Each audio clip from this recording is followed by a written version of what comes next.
प्रत्यद्युति नाम की रानी जब गर्भवती भई, समय पर उन्होंने एक सुंदर से बच्चे को जन्म दिया।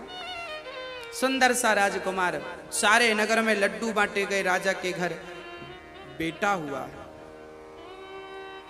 एक रानी को बेटा हुआ था, बाकी रानियां जो बेटिंग में थी उन्हें कुछ नहीं मिला। राजा तो अब प्रेम भी नहीं करते, देखते भी नहीं उनकी तरफ। उनके अंदर जलन हुई और उन्होंने जलन के कारण उस नन्हे से बच्चे को मार दिया, जहर देकर मार दिया। अच्छा, आपको क्या लगता है, यदि किसी को किसी ने जहर देकर मार दिया तो आपको लगता है फलाने ने जहर दे दिया? ना, ये पिछले जन्म का हिसाब किताब था जो कि चुकता हो गया। रानियों ने जहर दिया, बच्चा मर गया। माँ को पता चला, राजा को पता चला, रोने लगे, छाती पीटने लगे, बेटा मर गया, बेटा मर गया। नारद जी ने आकर समझाया, बेटा मरा नहीं, जहां से आया था चला गया। ना ना, हमें तो बेटा दो, हमारा बेटा लौटाओ, नारद जी से कहा। नारद जी ने मंत्र पढ़ा, बच्चे के ऊपर डाला, बच्चा जीवित हो गया और बच्चे से कहा, बेटा आओ मेरे हृदय लग जाओ। तब उस बच्चे ने कहा, पिताजी आप मेरे कितने जन्म के पिता हैं, कौन सा संबंध रखेंगे? कितने जन्म में मैं आपका बाप बना, कितने जन्म में आप मेरे पिता बने, कितने जन्म में मैं आपका कोई नहीं था। बताइए किस जन्म का आप रिश्ता रखना चाहते हैं? पिछले जन्म में आपके घर मैंने कुछ आटा लिया था गेहूं का, उसकी 5 रोटियां बनाई थी, तो 5 वर्ष तक आपका बेटा बनके मैंने रोटियों का हिसाब चुका दिया। मैंने चींटियों को मार दिया था पिछले जन्म, आपके घर से कंडों में, ओपलों में वो चींटियां मुझे प्राप्त हुई थी और मैंने जलाकर मार दिया। वो सारी चींटियां आपकी पत्नी बनकर आई, इस जन्म में उन्होंने मुझे मार दिया, हिसाब बराबर। ये छोटी सी कथा हमें ये सिखाती है कि कोई किसी को मारता नहीं है, ये तो हिसाब किताब चुक रहा है। हाँ, आप बिल्कुल परेशान मत होया करिए। आपको यदि पड़ोसी ने आपको आज गालियां दी हैं, पड़ोसी ने आज आपको मार लगाई है, तो समझ लेना कि किसी जन्म में हमने उसे मारा होगा, इस जन्म में उसने मार के बराबर कर लिया। पति बहुत मारता है पत्नी को, पत्नी बहुत परेशान है, गुरुजी हमारा पति बहुत मारता है। अरे भाई, कभी तुमने उसे मारा होगा, आज वो मारता है। एक पत्नी थी, रोती रोती गई, गुरुजी गुरुजी आज पति ने बहुत मारा। गुरुजी ने कहा, भोजन दिया? हाँ दिया। गुरुजी बोले फिर वापस जाओ। दूसरे दिन फिर आई, गुरुजी आज यहां मारा है, खून निकल रहा है, रक्त बह रहा है। खाना दिया, भोजन दिया? दिया। गुरुजी बोले वापस जाओ, गई। तीसरे दिन फिर आई, गुरुजी आज बहुत मारा है। फिर गुरुजी ने कहा खाना दिया? बोली महाराज खाना दिया, मैं ये नहीं पूछती हूँ कि खाना दिया कि नहीं, ये बताओ मारा क्यों? गुरुजी ने कहा मारा छोड़ी है, वो तो अपना हिसाब बराबर कर रहा है।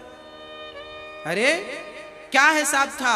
तब गुरुजी ने कहा, बेटी पिछले जन्म में ये तेरा सौतेला बेटा था, तू इसकी सौतेली माँ थी, तूने इसे पिछले जन्म में बहुत सताया था, तूने इसे बहुत मारा था, बहुत प्रताड़ित किया था। इस जन्म में वो तेरा बेटा बनकर, तेरा पति बनकर आया है, और जितने थप्पड़ तूने इसके गाल में मारे थे, जितना अत्याचार तूने इस पर किया था, ब्याज सहित वो ले रहा है। पर ये अच्छी बात है कि पिछले जन्म में तू उसे खाना भी नहीं देती थी, इस जन्म में कम से कम वो पेट भर के भोजन तो दे रहा है, इसलिए मैं पूछता था खाना दे रहा है? हाँ, जीवन में जब आपकी पत्नी आपको दुख दे, जीवन में जब आपका पति आपको दुख दे, तो दोष किसी को मत लगाना। जीवन में जब बेटा आपको दुख दे तो दोषी किसी को मत ठहराना, दोषी अपने आप को ठहरा कर शांत हो जाना। ये मेरे ही पापों का फल है, दूसरों पर दोष लगाने से क्या फायदा? मैंने कभी आपके साथ गलत किया होगा तो आज आप मेरे साथ गलत कर रहे हैं। मैंने कभी आपके गाल पे 2-4 थप्पड़ जमाए होंगे, इसलिए आज आप मेरे गाल पे थप्पड़ जमा रहे हैं। मैंने आपका अपमान किया होगा कभी, तो आज आप हमारा अपमान कर रहे हैं। बस को ना काहू को सुख दुख कर दाता, निज कृत कर्म भोग सब भ्राता।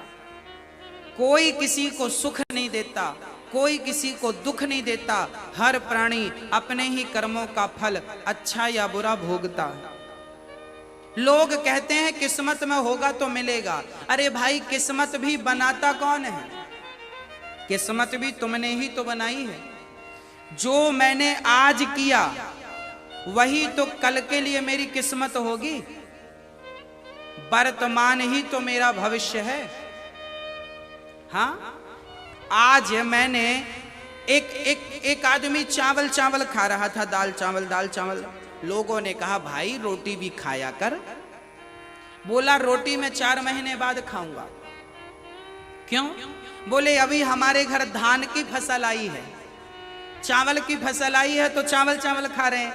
अभी खेत पे गेहूं बोया है, 4 महीने बाद आएगा, तब तक चावल खत्म हो जाएगा, फिर रोटी खाएंगे। जो कल बोया था वो आज खा रहे हैं, जो आज बोया है वो कल खाएंगे। जो कल किया था अच्छा या बुरा, ये जो मुझे मिल रहा है ये मेरे इस जन्म का नहीं, मेरे किसी जन्म का पुण्य है। आज मैं जो करूंगा इससे मेरा अगला जन्म बनेगा या बिगड़ेगा। अच्छा करूंगा तो बनेगा, बुरा करूंगा बिगड़ेगा। जीवन में जो हमें मिलता है। एक आदमी ने हमसे कहा गुरुजी मैं नहीं मानता पिछला जन्म अगला जन्म। हमारे भारत में आज भी बहुत संप्रदाय ऐसी हैं जो अगले और पिछले जन्म को नहीं मानती, बिलीव ही नहीं करते कि हम अगले जन्म पिछले जन्म को माने। अच्छा, आज लोग जो भी ये कहे कि मैं अगला जन्म नहीं मानता, पिछला जन्म नहीं मानता, तो आज मैं आपको कह दूं, आप माने या ना माने कोई फर्क नहीं पड़ता। क्या फर्क पड़ता है? मत मानिए। नहीं मानने से सत्यता को नकारा तो नहीं जा सकता। अच्छा ये बताओ, आपने अमेरिका देखा है?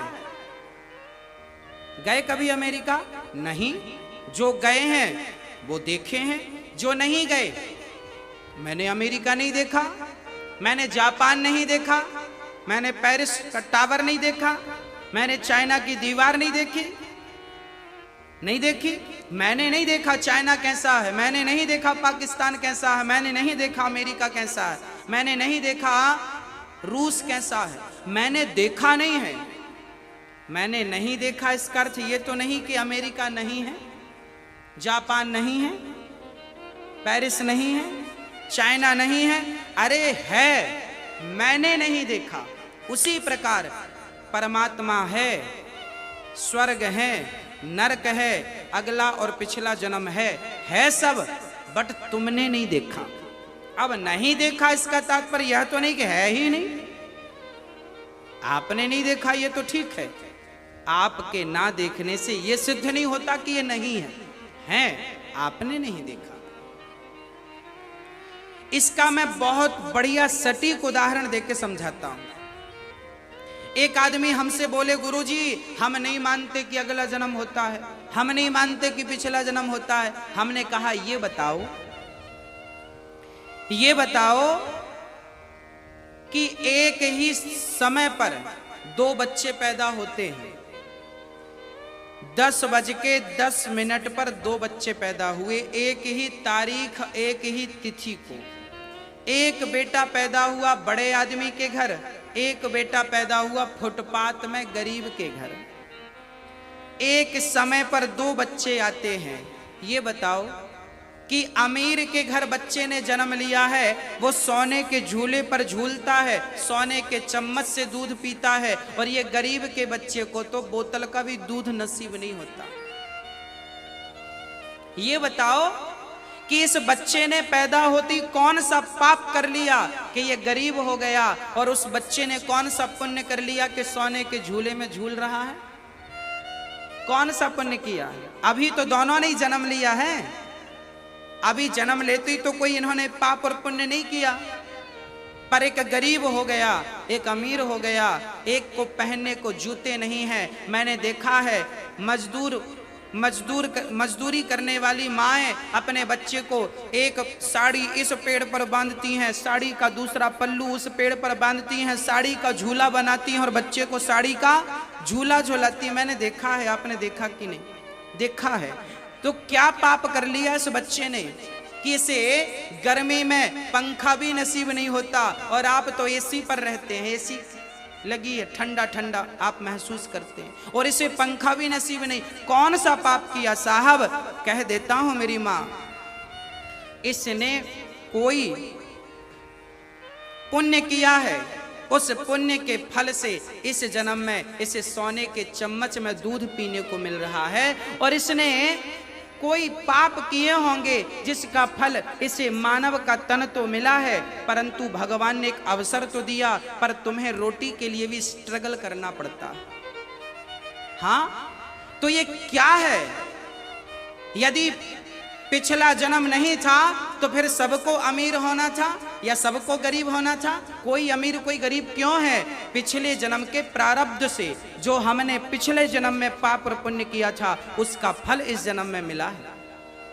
इसलिए कल का आज खा रहे हो, आज का कल खाओगे, इसलिए कल मिले उसके लिए आप अच्छे काम करो, अच्छे कर्म कर लो, नहीं तो पता नहीं।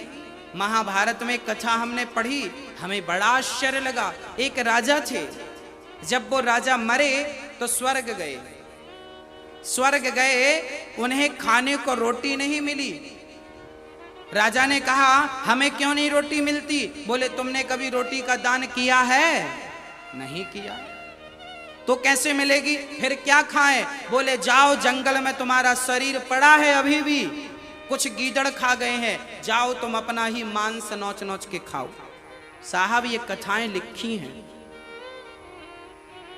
उस राजा को आना पड़ा स्वर्ग से, भूख लगी तो अपना मांस नोच नोच के खुद का शरीर खाना पड़ा। इंद्र से कहा कैसे मुझे रोटी मिलेगी, उपाय तो बताओ। तब इंद्र ने कहा यदि तुम्हारे बच्चे किसी को भोजन कराते हैं तुम्हारे नाम से, ये कहकर कि ये भंडारा मैं अपने पिता के नाम से कर रहा हूं, इसका पुण्य पिता को मिलना चाहिए, यदि आपने ये नहीं कहा तो आप भंडारा करेंगे, उसका फल नहीं मिलेगा। उन्हें कहा नहीं ना, संकल्प से यहां पुण्य फल प्राप्त होता है। आप ये कहिए, इसलिए तो तेरही और बरसी में कहा जाता है ये पिता की तेरही, ताकि उसका फल पिता को मिले, दादा को मिले, जिसका नाम लिया उसको मिले। हाँ, इसलिए अच्छे काम करते रहो, अच्छे से भोजन प्रसादी कराते रहो, दान पुण्य करते रहो, यही है सद्गति का एकमात्र साधन। ईश्वर जब जब भक्तों को कोई आवश्यकता पड़ी है तब तब भगवान जरूर आए हैं। यदा देवेषु वेदेषु गौसु विप्रेषु साधुषु धर्मे मयि च विद्वेषः सवा आयो विनाश्यति। परित्राणाय साधूनां विनाशाय च दुष्कृतां धर्म संस्थापनार्थाय संभवामि युगे युगे। इस धरती पर भगवान के आने का उद्देश्य क्या है? केवल धर्म की स्थापना। भगवान के एक परम भक्त हुए हैं जिनका नाम था प्रहलाद। इनके पिता का नाम हिरण्यकश्यप। हिरण्यकश्यप बहुत दुष्ट प्रकृति के थे, पर प्रहलाद जी बचपन से ही भगवत भक्ति करते थे।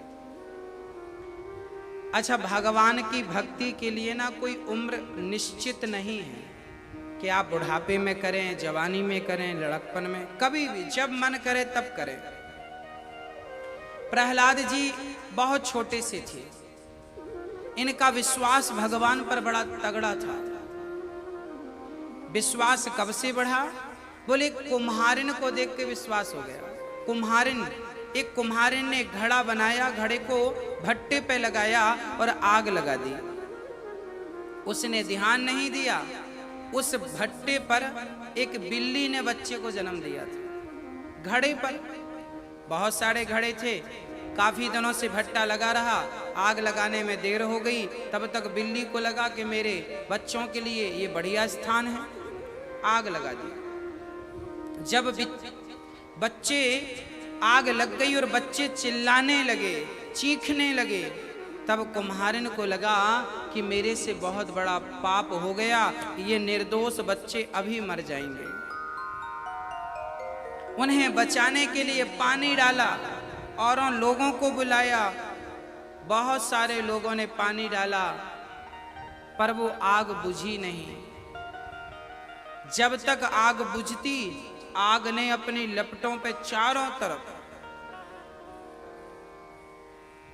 अब तो वो कुम्हारिन बस हाथ जोड़कर भगवान से कहती है, भगवान मैंने जीवन में यदि कोई भी पुण्य किया हो, उस पुण्य को ले लेना, उस पुण्य के बदले इस बिल्ली के बच्चे को बचा लेना, कहीं हत्या का कलंक मेरे सिर पर ना आ जाए। पहले का आदमी ना पाप करने से डरता था, बहुत डरता था। पहले कानून का डर नहीं था, पहले तो लोग स्वयं ही पाप से डरते थे। कहीं धर्म हमारा नष्ट ना हो जाए, लोग इससे डरते थे। पहले जो हमारा रक्त था, उस रक्त में ही धर्म हुआ करता था। कुम्हारिन ने हाथ जोड़कर कहा, और वो बैठी रही। उसने कहा कि यदि आज बच्चे मरे हुए निकले तो मैं भी इस भट्टे पे कूद कर अपने जान दे दूंगी। और वो कुम्हारिन जो थी ना, वो बहुत बड़ी भगत थी भगवान की। वो घड़े बनाती थी और बस नारायण नारायण नारायण जपती थी। उसे बड़ा विश्वास था कि जो करेंगे नारायण करेंगे। वो काम करती जाती, और क्योंकि हिरण्यकश्यपु का अत्याचार था, ना कोई मंदिर बचे थे, ना कोई पूजा कर सकता था। एक बहन हमसे कहने लगी, गुरुजी हमारी सास और हमारा पति लड्डू गोपाल जी को घर पर रखने नहीं देता, मंदिर बनाने नहीं देता, तो पूजा कैसे करें? हमने कहा भगवान की पूजा के लिए मंदिर की जरूरत कहाँ होती है? हाँ, अरे भगवान मंदिर में ना हो, भगवान तो मन के मंदिर में हो। और घर के मंदिर से तो कोई भगवान को हटा सकता है, पर मन के मंदिर में बैठ गई तो कौन हटाएगा? इसलिए मन मंदिर में भगवान की स्थापना होनी चाहिए। उस कुम्हारिन के भीतर भगवान थे। आग बुझाई गई, लोगों ने खूब पानी डाला, और जब आग बुझी, एक के बाद एक घड़े निकाले गए। किसी घड़े पर बिल्ली का बच्चा नहीं।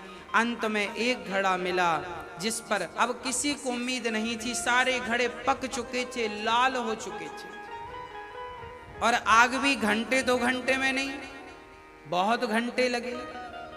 घड़े तब तक सारे पक गए।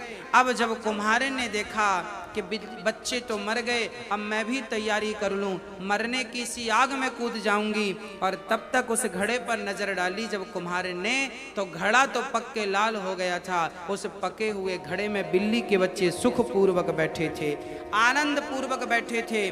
उस कुम्हारिन ने भगवान को धन्यवाद दिया, विधाता तू बचाने वाला है, तो आग में भी इतनी ताकत नहीं कि वो उसे मार सके जिस पर तेरी कृपा का हाथ हो।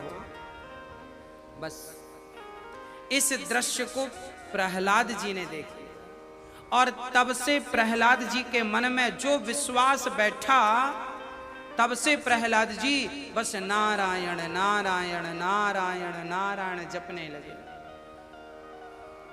बस एक ही शब्द था, नारायण नारायण नारायण नारायण। केवल नारायण का नाम जपते। श्रीमन नारायण नारायण। एक दिन प्रहलाद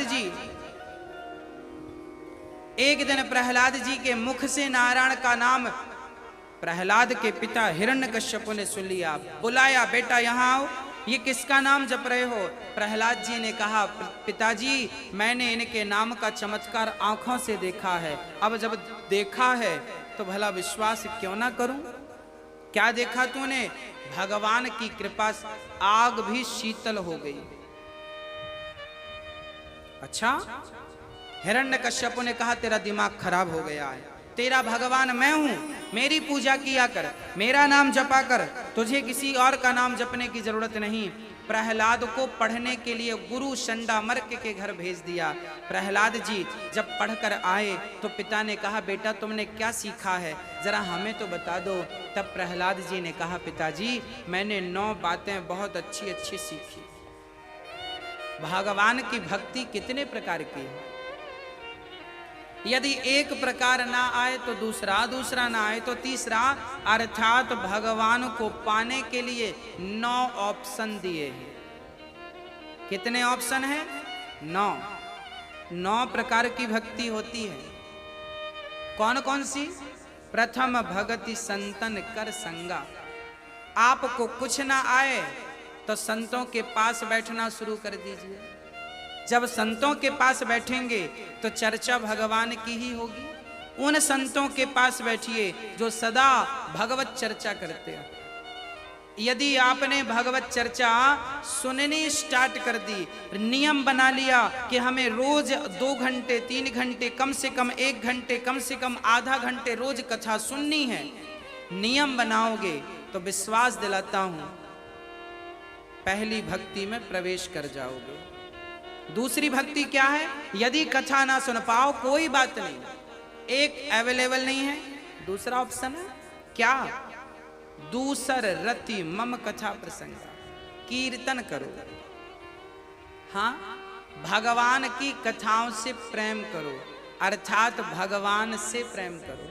आपको कथा करना, कथा सुनना नहीं आया, कीर्तन करना नहीं आया, कोई बात नहीं, आप भगवान से प्रेम करने लग जाओ। आप प्रेम तो करते होंगे ना किसी से। ऐसा तो नहीं कि आप किसी से प्रेम ना करते हो। या तो अपने पति से प्रेम करते होंगे आप, या तो अपनी पत्नी से, या तो अपने बच्चों से, या तो अपनी माँ से, या तो अपने पिता से। इस संसार में ऐसा कोई नहीं है जो किसी से प्रेम ना करता हो। अरे नन्हा सा बच्चा भी अपनी माँ से प्रेम करता है। प्रेम करना तो हमने बचपन में ही सीख लिया था। सबसे पहले हमने शिक्षा ही प्रेम की पाई। हाँ, छोटा सा बच्चा भी प्रेम समझता है। आप छोटे से बच्चों को डांट दोगे रोने लगेगा, और प्यार से पुचकारोगे तो हंसने लगता है। मतलब महीने भर का बच्चा भी प्रेम को समझता है। हाँ या ना? अरे प्रेम को तो कुत्ता भी समझता है। कैसे? आप कुत्ते को बुलाओ, आजा आजा आजा आजा आजा, रोटी दो, लो लो लो रोटी खा, रोटी। वो कुत्ता पूंछ हिला हिला के आपकी रोटी खाएगा। और आपने रोटियां बना के रख दी, कुत्ता आया चुपके से, तब रोटी पूंछ हिला के नहीं खाएगा। उसे पता है ये प्रेम की नहीं, ये चोरी की है, मुंह पे दबा के भागेगा, दूर बैठ के खाएगा। प्रेम की रोटी क्या होती है कुत्ता भी जानता है, और चोरी की रोटी क्या होती है वो खुद जानता है। यदि उसे पता ना होता कि चोरी क्या चीज है तो रोटी मुंह पे दबा के भागता क्यों? अभी तो आप दे रहे हो तो सामने ही खाता है, भागता तो नहीं है ना। पर चोरी करना वो भी जानता है, और प्रेम को वो भी समझता है ना। हित अनहित पशु पक्षी हूं जाने। पशु पक्षी भी हित अनहित जानते हैं, पशु पक्षी भी प्रेम जानते हैं। भगवान से प्रेम करिए ना, जितना प्रेम अपनी पत्नी से, पति से, बच्चों से करते हो, एक एक हिस्सा भगवान को बना लो और भगवान से भी प्रेम करने लग जाओ। भगवान की दूसरी भक्ति, ना कथा सुनना आई, ना कीर्तन करना आया, ना जप, ना तप, ना साधन, कोई बात नहीं, प्रेम कर लो, बिहारी जी से प्रेम कर लो।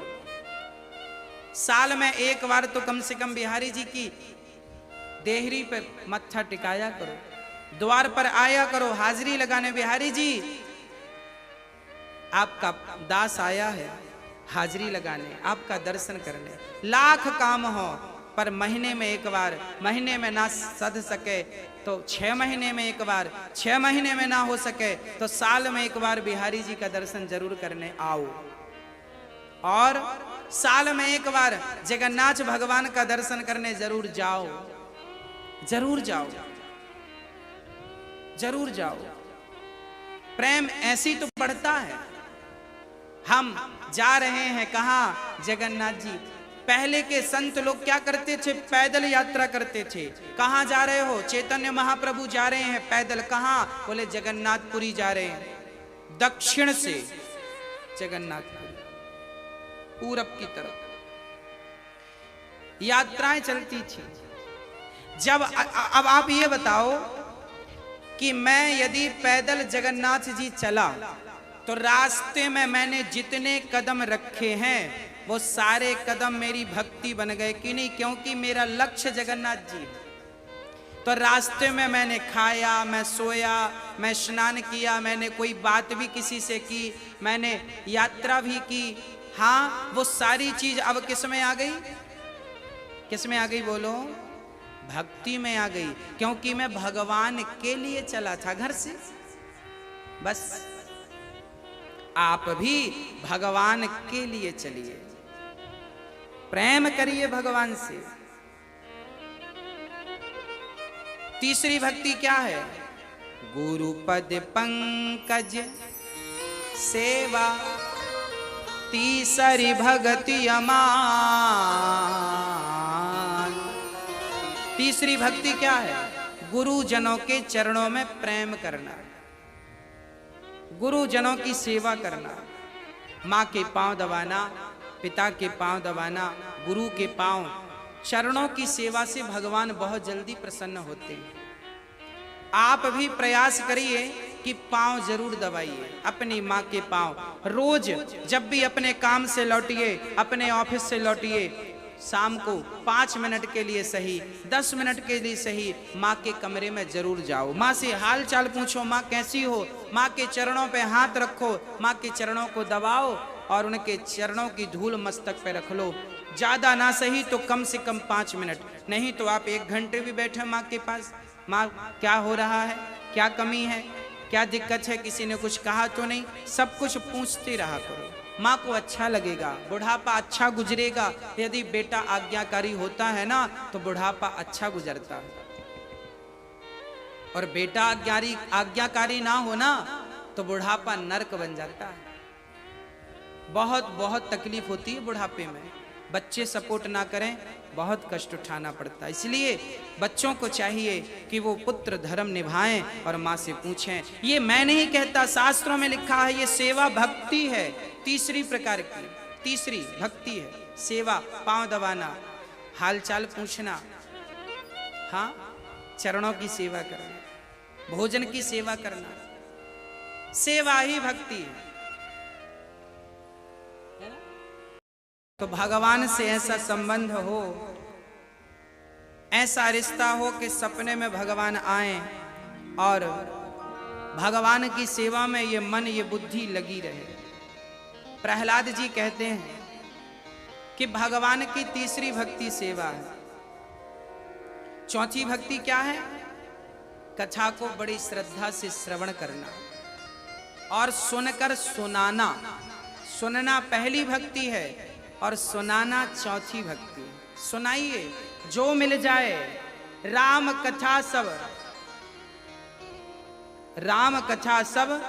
जब हनुमान जी लंका गए, विभीषण ने पूछा, आप कौन हैं, कहां से आए हैं, क्या कथा है आपकी? तो हनुमान जी ने ना तो अपनी कथा सुनाई, ना तो अपनी व्यथा सुनाई। सुनाई तो राम की, राम कथा सब कही, सारी कथा राम जी की सुनाई। हनुमान जी जब भी सुनाते हैं राम जी का गुणगान सुनाते हैं। आप भी आदत बनाइए, फिजूल की बातें मत करिए, भगवान की चर्चा स्टार्ट करिए। ये चौथी भक्ति है। पांचवी भक्ति क्या है? बोले भगवान का नाम जपना, सीताराम सीताराम राधे, परंतु नाम जप भी विश्वास के संग करना। ये पांचवी भक्ति। मंत्र जाप मम दृढ़ विश्वासा, पंचम भजन सुवेद प्रकाशा। छठवीं भक्ति क्या है? छठ दमशील विरत बहु कर्मा, निरत निरंतर सज्जन धर्म। बहुत सारे कर्म करो पर अपनी सज्जनता ना छोड़ो। दुष्ट अपनी दुष्टता नहीं छोड़ता, सज्जन को अपनी सज्जनता नहीं छोड़नी चाहिए। सज्जन बने रहो, गलत ना करो। ये कौन सी भक्ति है? छठवीं। सातव सम मोहि मय जग देखा, मोते संत अधिक कर लेखा। सातवीं भक्ति क्या है? सब में भगवान का दर्शन करना। जिसकी दृष्टि सब में भगवान को देखने की हो गई, फिर उसे भक्ति क्या करना? आ गई भक्ति उसके भीतर। सातवीं भक्ति है, आपको चलो ये भी ना आए तो संतोष कर लो। सुदामा जी आठवीं भक्ति जानते थे। सुदामा संतोषी थे, और जिसके भीतर संतोष है वो चाहे ना चाहे वो भगवान से जुड़ा है। संतोष ही भक्ति है। और नौवीं भक्ति क्या है? नौवीं भक्ति है समर्पण। समर्पण। अच्छा मुझे ये बताओ, आपने समर्पण किया कि नहीं भगवान के चरणों में? किया है? समर्पण कैसा होता है ये भी मुझे बता दो। किसे कहते हैं समर्पण? केवल कह देने का नाम समर्पण। मैंने कह दिया कि मैं भगवान का हूं, बस कह दिया। कह देना और हो जाना कितनी अलग अलग बातें हैं। समर्पण कैसा हो, उदाहरण से समझिए। एक गाय, आपने कभी गाय पाली कि नहीं? नहीं पाली, इसलिए आपको पता नहीं होगा, पर फिर भी मैं समझाऊंगा। जिन्होंने गाय पाली है, जब आप गाय बांधते हैं ना, तो आप अपने ही खूंटे पर बांधते हैं। जब आप गाय बांधते हैं तो फिर उसे पानी देना, घास देना, भूसा देना, जिम्मेदारी किसकी होती है? आपकी होती है, मेरी है। मैंने गाय बांधी है तो मैं कहीं भी रहूं, पर समय से मुझे उसे पानी देने, उसे घास देने आना ही पड़ेगा। अच्छा वो गाय भी कैसी है? वो गाय उस खूंटे पर बंधी बंधी मर जाएगी, पर वो खूंटा तोड़कर भागना स्वीकार नहीं करेगी, क्योंकि उसे पता है वो प्यासी जब तक मर नहीं जाए तब तक उसे आस रहती है कि मेरा मालिक आएगा, मुझे पानी जरूर दे। रोज देता है, आज क्यों नहीं आएगा? जैसे वो गाय उस खूंटे पर अपने मालिक के भरोसे बंधी है, आएगा तो पानी पी लूंगी, नहीं आएगा तो प्यासी मर जाऊंगी। बस जैसे गाय ने समर्पण कर दिया है अपने मालिक के सामने, बस भक्त समर्पण कर दे भगवान के सामने, प्रभु मैं भी तेरे ही खूंटे से बंधा हूं, तू देगा, रखूंगा, खिलाएगा, खाऊंगा, नहीं तो भूखा रह जाऊंगा, पर तेरा खूंटा तोड़कर भागूंगा नहीं। अर्थात तेरा नाम लिए बिना रहूंगा नहीं, तेरे बिना मैं जी नहीं सकता। बस समर्पण ये है, प्रभु मैं आपका हूं। अब ये बताओ, यदि मैंने कह दिया कि बिहारी जी मैं आपका हूं और मेरे पास जो है मैं सब आपके चरणों में समर्पित करता हूं, सब मैं ही आपका हो गया, तो खत्म बात। अब इसके बाद आप मुझे गाली दोगे तो वो गाली किससे लगेगी? बोलो। क्योंकि अब मैं बचा नहीं, क्योंकि मैं तो भगवान का हो गया, तो वो गाली किसे लगेगी? भगवान को। आप अपमान करेंगे तो क्या मेरा कर पाएंगे? वो अपमान फिर भगवान का होगा। इसीलिए कहता हूं, आप जब समर्पण कर देंगे ना, तो आप दुनिया की बातों से बच जाएंगे, इस भाव से कि अब तो मैं भगवान का हूं, जो भी अच्छाई है बुराई है वो सब भगवान के कदमों में है। समर्पण। प्रहलाद जी पर आग बबूला हो गए हिरण्यकश्यप, मूर्ख बड़ी बातें करता है भगवान की। हाँ बड़ी बातें करता है, बड़ी बातें उठाकर पटक दिया। लो पढ़ने के लिए फिर गए प्रहलाद जी, हिरण्यकश्यप भेजते हैं और संडा मर्क गुरु जी क्या है, एक दिन क्या घटना घट गई कि गुरु जी नहीं थे, बाजार गए थे, पूरा विद्यालय खाली था। आज प्रहलाद के सारे मित्र लोग प्रहलाद से कहने लगे, प्रहलाद हमें एक बात समझाओ, ये बताओ कि आखिर जो चक्की का आटा तुम खाते हो मैं खाता हूँ, जहाँ तुम सोते हो मैं सोता हूँ, पर तुम्हारे भीतर एक अलग ही प्रेम है, अलग ही भक्ति है, कहाँ से आई? तुम्हारे पिता तो दुश्मन मानते हैं नारायण को और तुम उन्हीं का नाम जपते हो, आखिर क्या कहाँ से सीखा तुमने ये सब, कहाँ से ये विद्या प्राप्त की? तब प्रहलाद जी ने कहा, जब मेरी माँ गर्भवती थी तब मेरी माँ को इंद्र हरण करके ले गए थे। नारद जी ने छुड़ाया और नारद जी ने अपनी कुटिया पर मेरी माँ को बहुत सारी कथाओं को सुनाया। माँ तो सब भूल गई, पर मैं माँ के गर्भ में रहता और मैं उस सारी कथाओं को सुनता, उस सारी कथाओं को सुनता। परिणाम क्या हुआ? भगवान की कथा सुनते सुनते मैं माँ के गर्भ में रहा हूँ, तो भगवान की भक्ति मुझे प्राप्त हो गई, रंग वही चढ़ा। अच्छा, तो तुम्हारे पिताजी तुम्हें दुश्मन क्यों मानते हैं? नारायण को दुश्मन क्यों मानते हैं? बोले, मेरे पिताजी के भाई को नारायण ने मार दिया था, बाराह बनकर हिरण्यकश्यपु को मार दिया, तब से मेरे पिता ने दुश्मन मान लिया। जबकि वो ये भूल गए कि उन्हें जिस रूप में जो भजता है उसी रूप में उनका कल्याण करते हैं भगवान। प्रहलाद जी ने जब सारी बातें कही, तभी कहा, तुम एक काम करो, तुम भी मेरे साथ कीर्तन करो, तुम सबका भी कल्याण होगा। सारे बच्चों ने कहा, हम कीर्तन करेंगे, और हमें देख लिया तुम्हारे पिता ने तो हमें मौत के घाट उतार देंगे, फांसी पर लटका देंगे। तब प्रहलाद ने कहा, ये बताओ कि तुम जब माँ के गर्भ में उल्टा लटके थे 9 महीने तक, तब क्या तुम मर पाए? यदि तब तुम्हें भगवान ने मरने नहीं दिया तो यहाँ मेरे पिता के हाथों तुम्हें मरने देंगे?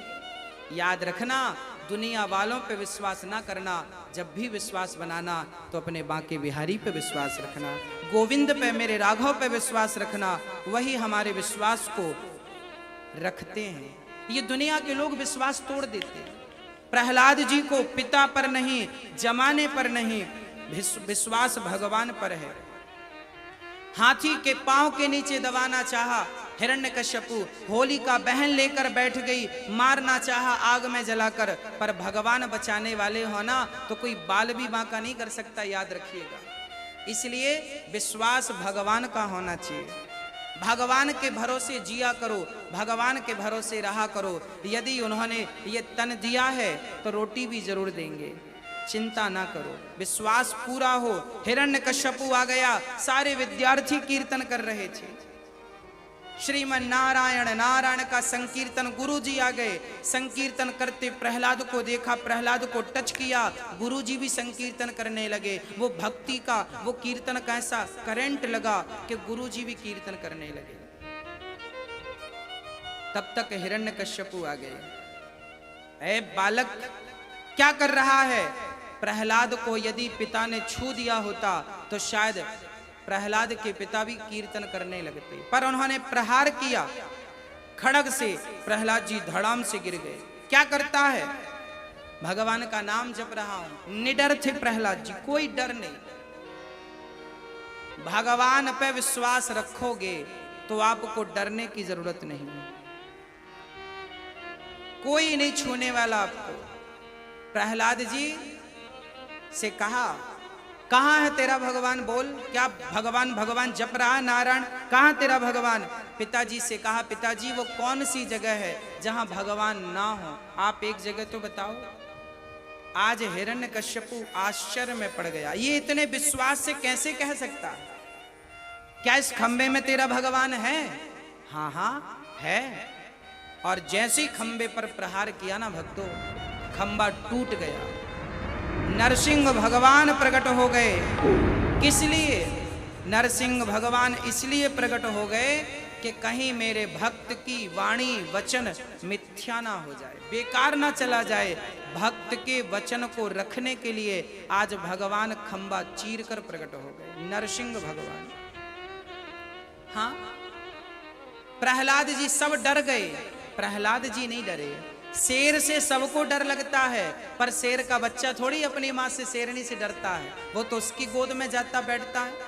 भक्त कभी डरता नहीं है भगवान से, किसी से नहीं डरता, वो केवल बुरे कर्म करने से डरता है। प्रहलाद जी बड़े प्रेम से खड़े हैं।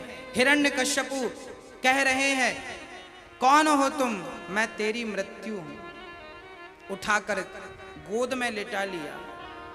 देखिए, जो भगवान की भक्ति करता है ना, उसके पिता को भी भगवान की ही गोद नसीब होती है। बाप भजन ना कर सका कोई बात नहीं, बेटे ने कर लिया तो बेटे के प्रताप पुण्य प्रताप से बाप को भी गोद मिल गई भगवान की। कहा मैं मरूंगा नहीं। क्यों भाई? ना मैं दिन को ना रात को। क्यों नहीं मरेगा? मैंने वरदान मांगा है। भगवान बोले दिन रात नहीं, संध्या की बेला है। बोले 12 महीने में किसी महीने नहीं मरूं। भगवान बोलिए पुरुषोत्तम महीना चल रहा, अब तो मरेगा। इस पुरुषोत्तम महीना में कोई भगवान का भजन करे तो हिरण्यकश्यपु जैसे दुष्ट पाप समाप्त हो जाते हैं। छाती विदीर्ण कर दी, आंतों को निकाल कर गले की माला बनाई और हिरण्यकश्यपु का उद्धार कर दिया। प्रहलाद के लिए आज भगवान पत्थर से प्रकट हो गए। पत्थर से प्रकट क्या हुए? लोगों ने पत्थर की मूर्तियां बनानी शुरू कर दी और विश्वास से कहना शुरू कर दिया कि प्रहलाद के लिए कभी प्रकट भय थे तो हमारे लिए भी कभी ना कभी प्रकट जरूर होंगे। इस विश्वास से आज हम पूजा करते आ रहे हैं। शायद हम प्रहलाद की तरह नहीं हैं, पर फिर भी कोशिश करें कि हम वैसे बने, विश्वास अटल हो। भगवान खंबे पर नहीं थे, प्रहलाद के विश्वास पर थे। मंत्र जाप मम दृढ़ विश्वास। प्रहलाद जी पर भगवान ने कृपा की और प्रहलाद को गोद पर बिठाकर भगवान ने जिह्वा से चाटकर बड़ा दुलार किया और भगवान की स्तुति लक्ष्मी माँ ने की। भगवान वहां से अंतर्धान भये। प्रहलाद ने स्तुति की। ब्रह्मादयः सुरगणा मुनयोऽथ सिद्धाः सत्त्वैकतान् मतयो वचसां प्रवाहै। हे प्रभु, आप परम पिता हैं, हम आपकी आराधना करते हैं। एक भक्त के लिए भगवान नरसिंह बनकर आए तो एक बार भगवान ने अपने भक्त के लिए हाथी को बचाने के लिए भगवान ने हरि का अवतार धारण कर लिया। एक हाथी था, वो स्नान करने गया। जब स्नान करने सरोवर में उतरा, हाथी की बहुत पत्नियां थीं, बहुत बच्चे थे, बहुत बड़ा परिवार था। वो हाथी भी अकड़ के चलता था, मेरे बच्चे हैं, मेरा परिवार है, कौन बाल विवाह का कर सकता है। बड़ा घमंड में चलता था। तभी मगर पांव पकड़ लेता है। मगर ने पांव पकड़ लिया। अब हाथी लगा छुड़ाने। उससे लगा कोई होगा साधारण, पर जब छोड़ा नहीं तब हाथी बाहर जाए, मगर उसे पानी के भीतर ले जाए। हाथी जब डूबने लगा तब हाथी ने अपनी पत्नी को पुकारा, मेरी रक्षा करो। पुत्रों को पुकारा, मेरी रक्षा करो। जब सबको पुकारा, सबने मदद की भी, पर मदद कब तक करेगा कोई? हाँ, छोड़कर चले गए बच्चे, छोड़कर चली गई पत्नी। जब तक पैसा है आपके पास तब तक आपकी पूंछ है। पैसा खत्म, पूंछ भी खत्म। इसलिए कहता हूं, बुढ़ापे के लिए कुछ पैसा जरूर बचा के रखिएगा, काम आएगा। बच्चों को सारा मत दे दीजिएगा, कुछ अपने पास बुढ़ापे में बचा के रखना।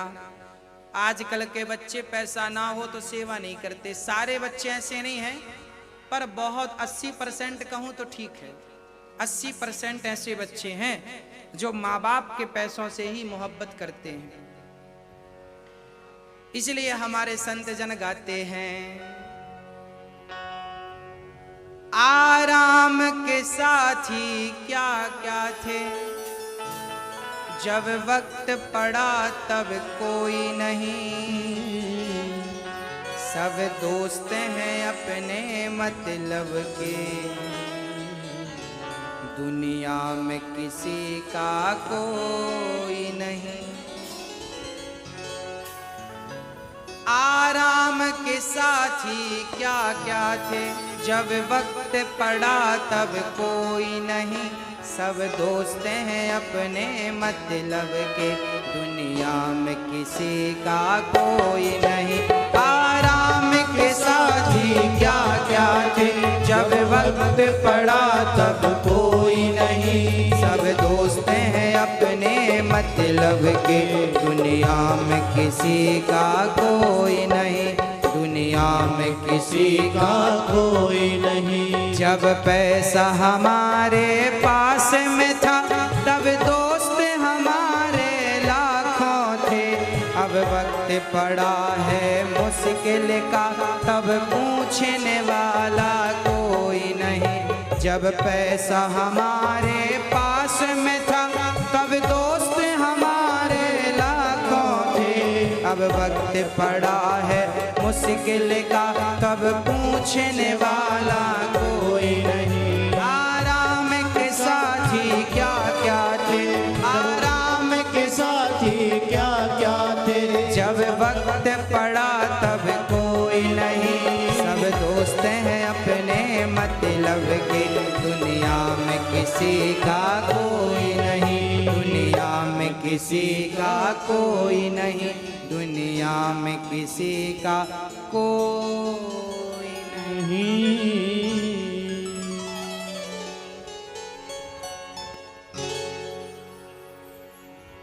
जब पैसा हमारे पास में था तब दोस्त हमारे लाखों थे, अब वक्त पड़ा है मुश्किल का तब पूछने वाला कोई नहीं। हाथी की उम्र समाप्त हो गई, संकट में आ गया हाथी। मगर ने पांव पकड़ लिया, लाख प्रयास किया, पांव नहीं छोड़ा। हाँ, कहते हैं जो बीत गए हैं वो जमाने नहीं आते, आते हैं नए लोग पुराने नहीं आते। कहते हैं कई बार देखने को मिलता है पड़ोसी मदद कर देते हैं, खुद की संतान मदद नहीं करती, अपने लोग मदद नहीं करते और गैर लोग मदद कर देते हैं। वही कह रहे हैं कि जो बीत गए हैं वो जमाने नहीं आते, आते हैं नए लोग पुराने नहीं आते। लकड़ी के मकानों में न चिराग जलाओ, लकड़ी के मकानों में न चिराग जलाओ, वो आग पड़ोसी भी बुझाने नहीं आते। बरसों हुए पेड़ की शाखाएं हैं सूखी, बरसों हुए पेड़ की शाखाएं हैं सूखी, पंछी भी यहाँ रात बिताने नहीं आते। जब पेड़ हरा भरा होता है ना, पक्षी आते हैं, घोंसला बनाते हैं, और जब पेड़ सूख जाए तो पक्षी भाग जाते हैं। बुढ़ापा भी सूखा हुआ वृक्ष है, जहाँ सारे अपने चले जाते हैं, बुढ़ापे में अकेले ही रहने पर लोग मजबूर हो जाते हैं।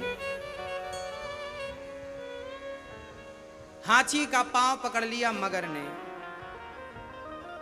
आपका भी पांव सच कहता हूं मगर ने पकड़ रखा। हम आपसे कहते हैं भजन कर लो, आप कहते हैं भजन तो कर लेते मगर, मगर कथा तो सुन लेते मगर, वृंदावन तो आ जाते मगर, मगर केवल हाथी का नहीं, आपका और हमारा भी इस हाथ मगर ने पांव पकड़ रखा। मगर छोड़ता ही नहीं ये पांव।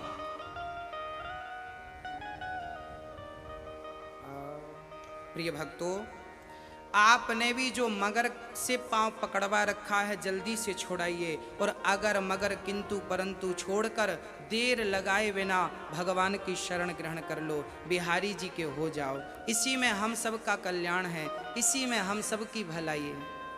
हाँ, हाथी का उद्धार, जब हाथी ने भगवान को पुष्प दिया, सुमन, सु मतलब सुंदर मन, स्तुति की। एवं व्यवसितो बुद्ध्या समाधाय मनोहृदि जजाप परमं जाप्यं प्राग्जन्मन्यसुनुशेक्षितम्। ओम नमो भगवते तस्मै यद्वैतच्चिदात्मिकं पुरुषायादि बीजाय परेशायाभिधीमहे।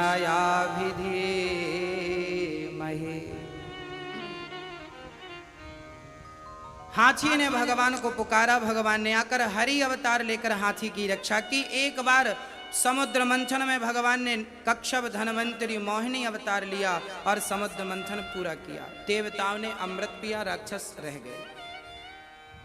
एक बार वामन भगवान आए राजा बलि की रक्षा करने के लिए। राजा बलि ने 99 यज्ञ पूरे कर लिए। 100वां यज्ञ पूरा हो जाएगा तो राजा बलि इंद्र बन जाएंगे। कहीं राजा बलि अनाधिकारी तो नहीं है, वो अधिकारी हैं या अनाधिकारी हैं, ये देखने वामन भगवान आए और 2 पग भूमि में सारी दुनिया नाप ली। दान लिया था 3 पग का, अब तीसरा पग कहाँ रखें? राजा बलि से कहा, राजन तुमने 3 पग भूमि का दान दिया है और आपने तो 2 पग में ही मैंने सारा नाप लिया, बोलो तीसरा पग कहाँ रखें? राजा बलि ने कह दिया, सरकार मैंने अभी तक अपनी दौलत आपको दी है, आपने मेरी संपत्ति नापी है, अब मुझे नाप लीजिए। तीसरा पग राजा बलि ने अपना मस्तक झुकाया और राजा बलि के मस्तक पे भगवान ने तीसरा पांव रखा है। याद रखना, जब से सृष्टि बनी है आज तक किसी के मस्तक पर भगवान ने पांव नहीं रखा, पर राजा बलि के मस्तक पे पांव रखा। क्यों रखा? क्योंकि राजा बलि ने भगवान को समर्पण कर दिया, सब कुछ दे दिया जो था। वामन भगवान ने गरुण जी को बुलाकर, जानते हो, राजा बलि को खूब पिटवाया है। क्यों पिटवाया? भगवान देखते हैं इसका धैर्य कितना। ईश्वर जब मिलते हैं तो आपकी श्रद्धा की और आपके धैर्य की परीक्षा जरूर लेते हैं। जब पिटवाया तो किसी ने कहा, राजन जब राजा बलि पिटने लगे ना तब वहां प्रहलाद जी प्रकट हो गए। ये प्रहलाद जी का ही वंश है। प्रहलाद के पुत्र विरोचन, विरोचन के पुत्र बलि, प्रहलाद जी प्रकट भये और प्रहलाद जी ने राजा बलि से कहा, देख तू कितना खुश नसीब है कि तुझे भगवान के चरण प्राप्त हो गए और तू रोना मत। जब पिटाई पड़ी ना तो बलि रोने लगे। प्रहलाद ने कहा, क्यों रोता है? बलि ने कहा, दादाजी, प्रहलाद दादा, मैं इसलिए नहीं रो रहा हूं कि भगवान ने मुझे मार लगाई, आज तो मैं अपने पुण्यों पर रो रहा हूं। ऐसा कौन सा पुण्य किया है मैंने कि आज भगवान के चरण मेरे मस्तक पे पड़े। तब प्रहलाद ने समझाया। प्रहलाद जी ने कहा, बेटा भगवान ना सदा अपने भक्तों पर कृपा करते हैं। प्रहलाद ने एक दृष्टांत देकर समझाया, बेटा सुन, एक पिता के, एक माँ के 2 बेटे थे। एक बेटे को माँ ने केला दे दिया, दूसरे बेटे से माँ ने केला छीन लिया। किसी ने कहा, क्या करती है? एक बेटे को खिलाती है, दूसरे से छीनती है, ऐसा पक्षपात तू माँ होकर क्यों करती है? तब माँ ने कहा कि इस बच्चे को सर्दी है इसलिए केला वापस लेती हूँ, बीमार ना पड़ जाए, और ये दुबला पतला है, डॉक्टर ने कहा है केला खिलाकर दूध पिलाना। तो माँ लेती है, उसमें भी माँ का प्यार है, माँ देती है, उसमें भी माँ का प्यार है। प्रहलाद ने कहा, बेटा यदि भगवान तेरे से सब छीन लें तो भी भगवान की कृपा जानना, और तुझे सब दे दें तो भी कृपा जानना, क्योंकि भगवान के देने में भी कृपा है और भगवान के लेने में भी कृपा है। तू उस कृपा का अनुभव कर बस। राजा बलि को भगवान ने कहा, राजन वाह, मैं तेरे त्याग, तेरी भक्ति, तेरी आस्था से प्रसन्न हुआ, मैं क्या दे दूं तुझे? तब राजा बलि ने कहा, आप ये जो बामन बनकर आए हैं, आपकी छवि मुझे बड़ी प्यारी लगी, आपका ये दर्शन मैं करता रहूं, बस मुझे यही वरदान दो। और राजा बलि ने बामन भगवान को अपना इष्ट मान लिया, द्वार पर खड़ा कर लिया। आते जाते बामन भगवान दर्शन करते हैं। याद रखना, जब भक्त की भक्ति पक जाती है ना तो भगवान अपने भक्त के नौकर भी बन जाते हैं। राजा बलि के नौकर बामन भगवान बन गए। द्वार पर खड़े हैं पहरेदार बन करके। जब लक्ष्मी जी आई और राजा बलि के कलाई पर राखी बांधी, तब राजा बलि ने अपने बहन को तोहफे में भगवान समर्पित कर दिया और लक्ष्मी नारायण को लेकर चली। अर्थात भगवान राजा बलि के प्रेम को देखकर बिक गए। हाँ भक्तों, भगवान भी बिकाऊ हैं, कोई खरीदने वाला तो हो। प्रहलाद जी और विरोचन पुत्र बलि ने भगवान को खरीद लिया, प्रेम के कारण वो बिक गए। एक बार अगले मनवंतर में भगवान राजा बलि को इंद्र बनाएंगे, उसकी इच्छा इंद्र बनने की है। भगवान ये इच्छा जरूर पूरी करेंगे। आगे मत्स्य अवतार को भगवान मछली बनकर आते हैं और मछली बनकर दिव्य लीलाओं को करते हैं। भगवान नारायण के पुत्र हुए हैं ब्रह्मा। अब मैं आपको राम कथा सुनाऊंगा, जो कि राम कथा के बाद ही कृष्ण कथा में हम सबको प्रवेश मिलेगा। भगवान नारायण के पुत्र हुए हैं ब्रह्मा, इन्हीं के वंश में हुए हैं राजा नभग। नभग के नाभाग, नाभाग के अम्बरीश। अम्बरीश जी एकादशी का व्रत करते थे, सदा एकादशी। हम हिंदुओं को एकादशी का व्रत करना चाहिए। एकादशी का व्रत कैसे करना चाहिए, क्या पद्धति है, सुनिए। आपका जब भी व्रत आए, जो भी आपने व्रत रखा है, आप उस व्रत में क्या करें कि सबसे पहले सुबह जल्दी उठ जाएं और आज पूरा दिन आपको भगवान को ही समर्पित करना है। सवेरे जल्दी उठें, स्नान करें, स्नान करके सुबह पूजा में लगें। पूजा जब हो जाए तो ध्यान लगाएं, आंख बंद करें और भगवान की छवि का दर्शन करें। भाव बनाएं, भाव बनाइए कि नरसिंह भगवान खंबे से प्रकट हो रहे हैं। भाव बनाइए कि प्रहलाद जी नरसिंह भगवान की गोद में बैठे हैं और आप भी भाव बनाइए कि मैं भी वहीं खड़ा होकर भगवान के चरणों का दर्शन कर रहा हूँ। भाव बनाइए कि यशोदा माता दही मंथन कर रही हैं और आप देख रहे हैं कृष्ण माँ यशोदा की साड़ी पकड़कर कहते हैं, माँ भूख लगी है, दूध पिला दे। माँ ने मंथन को छोड़ा और स्तनपान कृष्ण को कराया। आप दर्शन कर रहे हैं किस प्रकार कन्हैया माँ का दूध पी रहे हैं।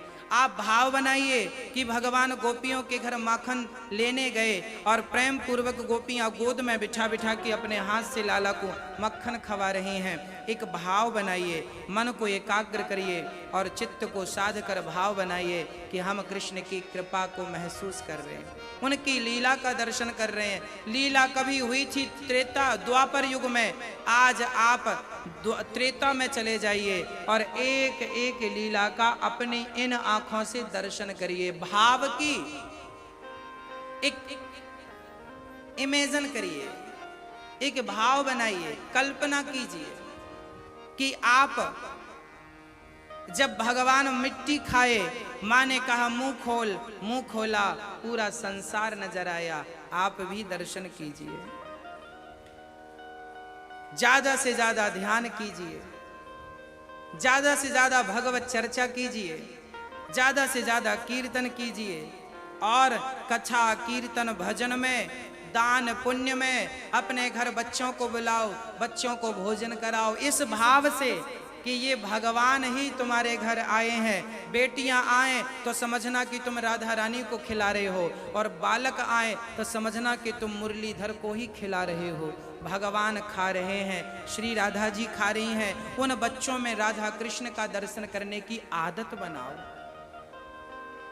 फिर भगवान का ही नाम जपो और लोगों के घर जाओ और वहां भी कीर्तन करो। लोगों को अपने घर बुलाओ, आज व्रत है और व्रत है तो लोगों को बुलाओ, सारे लोग कीर्तन करो।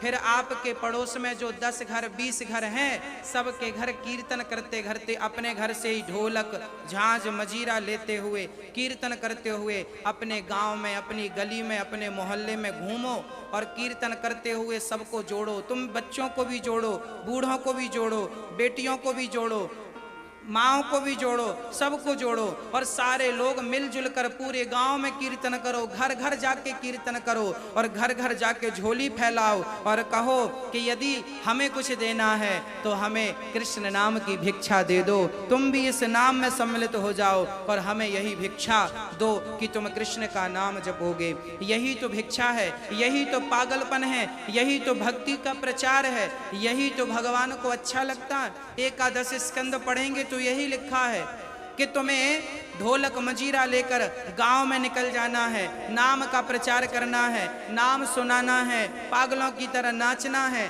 पागलों की तरह झूमना है और दुनियादारी क्या कहती है वो सब भूल कर भगवान नाम में लग जाओ। यही व्रत है। व्रत का अर्थ ये नहीं कि खाए पिए, मूंगफली खा लिया और बढ़िया बर्फी खा ली, हलवा खा लिया आलू का, बादाम का और बस सो रहे हैं पांव पसारे।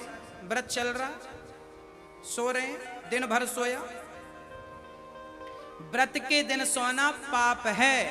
व्रत के दिन तो कीर्तन हो, दिन भर भजन हो, दिन भर भगवान चर्चा हो आपके घर में, रोज हो। बस यही एकादशी है।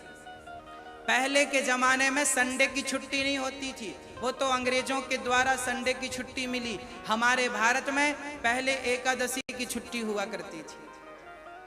हाँ, पहले महीने में 2 छुट्टियां मिला करती थी, एकादशी की छुट्टी हुआ करती थी। क्यों? ताकि एकादशी को लोग छुट्टी पर रहें तो घर भर में प्रेम पूर्वक वो भजन कीर्तन कर सकें, इसलिए छुट्टी मिला करती। आजकल छुट्टी मिलती है तो लोग गोलगप्पे खाने चले जाते हैं। छुट्टी का भी सदुपयोग नहीं करना जानते लोग। गोलगप्पे तो हर जन्म में मिलेंगे। तुम्हारे गोलगप्पे खाते समय जो गिर जाता है ना, उस पर भी चींटियां लग जाती हैं, उस पर भी चींटे लग जाते हैं। गोलगप्पे का स्वाद तो चींटी भी लेती है। तुम स्वाद लेने नहीं आए, तुम तो बची जिंदगी को भगवान में लगाने आए हो। खाओ पियो, हम ये नहीं कहते कि अब खाना पीना बंद कर दो, ना, खाओ, अपनी जिंदगी आनंद से जियो, परंतु भगवान को याद करके जियो। एकादशी का व्रत करते, एकादशी के दिन कुछ नहीं खाते। द्वादशी को अम्बरीश जी पानी पी लिए एक दिन। द्वादशी को, एकादशी को कुछ ना खाओ, द्वादशी को चावल खा के ही व्रत को पूरा करना चाहिए। जल पीकर पूरा किया। दुर्वासा जी आए, मुझे भोजन नहीं कराया, जल जटा को पटक दी, कृत्या प्रकट भई। परंतु भगवान की कृपा से आज अम्बरीश ने प्रार्थना की, दुर्वासा जी की किसी ने रक्षा नहीं की। भगवान को कोई गालियां दे दे तो शायद भगवान माफ भी कर दें, पर भक्त का अपमान किसी ने कर दिया तो माफ नहीं करते। इसलिए आज भगवान स्वयं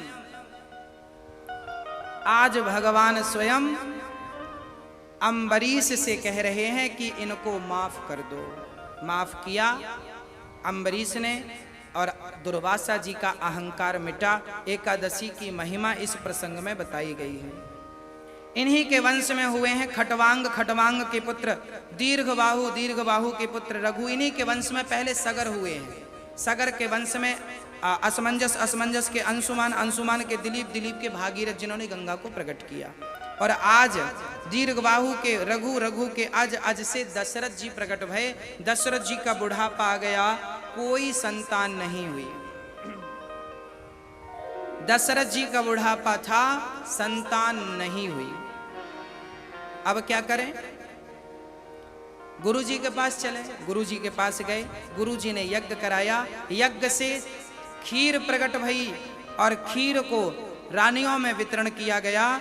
रानियों ने जब खीर खाई तब रानियों के गर्भ से 4 बच्चे प्रकट हुए। दशरथ जी के कितनी संतान हुई? 4 बच्चे हुए। 4 बच्चे। कौशल्या के गर्भ से राम प्रकट भये। कैकेयी मां के गर्भ से भरत और सुमित्रा के गर्भ से श्री लक्ष्मण जी और शत्रुघ्न जी प्रकट भये। कब प्रकट भये? चैत्र के महीने में, शुक्ल पक्ष की नवमी तिथि में, ठीक 12 बजे दिन को राम लला पहे प्रकट कृपाला दीन दयाला कौशल्या हितकारी। चारों का नाम गुरु वशिष्ठ जी ने करण किया। चारों रमन्ते योगिनाम यस्य सह रामः, योगियों के हृदय में रमण करें वो राम, विश्व का भरण पोषण करें भरत। और भरत जी, लक्ष्मण जी, शत्रुघ्न जी का नामकरण हुआ। अब राम लक्ष्मण जब बड़े भये तो विश्वामित्र जी राम को लेने आ गए। विश्वामित्र जी लेकर गए, ताड़का को मारा, अहिल्या का राम लला ने उद्धार कर दिया। गौतम नारी श्राप वश उपल देह धरि धीर, चरण कमल रज चाहती, कृपा करो रघुवीर। चरणों की रजगिरी गौतम की नारी अहिल्या का भगवान ने उद्धार कर दिया। चरणों की रज में इतनी बड़ी कृपा, चरणों की रज को गिराकर पावन कर दिया। श्रापवश पत्थर बनी थी, आज भगवान ने उद्धार किया। इसके बाद भगवान धनुष यज्ञ में गए, बड़े बड़े राजाओं ने धनुष तोड़ा, हिलाया, हिला नहीं। तब राम जी ने धनुष को भंग कर दिया। सीता जी ने माला पहनाया, सीता जी का राम से विवाह संपन्न हो गया। जब विवाह हुआ राम जी का, चारों भाइयों का विवाह कर दिया राम का, सीता से, भरत जी का मांडवी से, शत्रुघ्न जी का श्रुतकीर्ति, लक्ष्मण जी का उर्मिला से, चारों भाइयों का विवाह संपन्न हुआ। सीता माता विदा भई। सीता माता को जनक जी ने बहुत धन धान्य दिया, बहुत सारा वैभव देकर भेजा, खूब आनंद हुआ। राम जी के जब सिया जी की विदाई हुई और कौशल्या जी ने जब सीता का स्वागत किया, कैकेयी माँ ने तो सोने का महल दिया है सीता माँ को। यहाँ एक बात अक्सर हम कहा करते हैं कि हमें कभी भी दहेज की भीख नहीं लेनी चाहिए। जो मिल जाए रख लो, डिमांड ना करो। मांगने से कोई बड़ा नहीं होता, मांगने से अधिक अक्सर लोग छोटे ही बनते हैं। अपने आप को छोटा मत बनाओ, बड़ा बनाओ। दहेज की भीख मत मांगो, मांगना ही है तो भगवान से भक्ति मांग लो। हाँ प्रिय भक्तों, परिणाम यही हुआ। राम लक्ष्मण जब पहुंचे, एक दिन दशरथ जी ने देखा बाल पक गए हैं, राम को राजा बना दूं। तब कैकेयी माँ के कान मंथरा ने भर दिए और राम ने कैकेयी माँ ने राम को 14 साल का वनवास मांग लिया। अच्छा, कैकेयी ने 14 साल का वनवास क्यों मांगा? 15 का, 17 का या 13 साल का मांग लिया होता। 14 साल का क्यों? क्योंकि उस समय से रावण की उम्र केवल 14 साल शेष रह गई थी, इसलिए 14 साल। और सबसे बड़ा त्याग यदि पूरी रामचरितमानस में किसी का है तो कैकेयी माता का है। कैकेयी माँ ने राम को वनवास ना भेजा होता तो आज ना रामायण होती, ना रामचरितमानस होती, ना किसी के जिह्वा पर राम का नाम होता। राम को भगवान बनाने में कैकेयी की बड़ी भूमिका है, माता कैकेयी की बड़ी भूमिका। इसलिए कैकेयी माँ को प्रणाम करना जरूरी है। कैकेयी को ये बात पता थी कि असली राजमुकुट अयोध्या का बाली के पास है, इसलिए राम को भेजा, जाओ बाली को मारो और अपना अयोध्या का असली राजमुकुट लेकर के आओ। असली राजमुकुट लेकर के राम जी आए हैं। राम जी जब वनवास गए, आदि आदि लीलाओं को किया। केवट ने राम को पार लगाया और उतर ठाणी भय सुर सरिरेता। आगे चित्रकूट पहुंचे हैं, जहां राम के भाई श्री भरत जी सिर के बल चलकर जाने की बात कहते हैं। मैं अपने भाई से मिलने कैसे जाऊंगा? बोले भाई पांव से गया है तो मुझे सिर के बल जाना चाहिए। भाई कैसा होता है रामचरितमानस बता रही है। भरत जी गए और खड़ाऊं लेकर के आ गए। शीस पे खड़ाऊं और अखियों में पानी, राम भक्त ले चला राम की निशानी।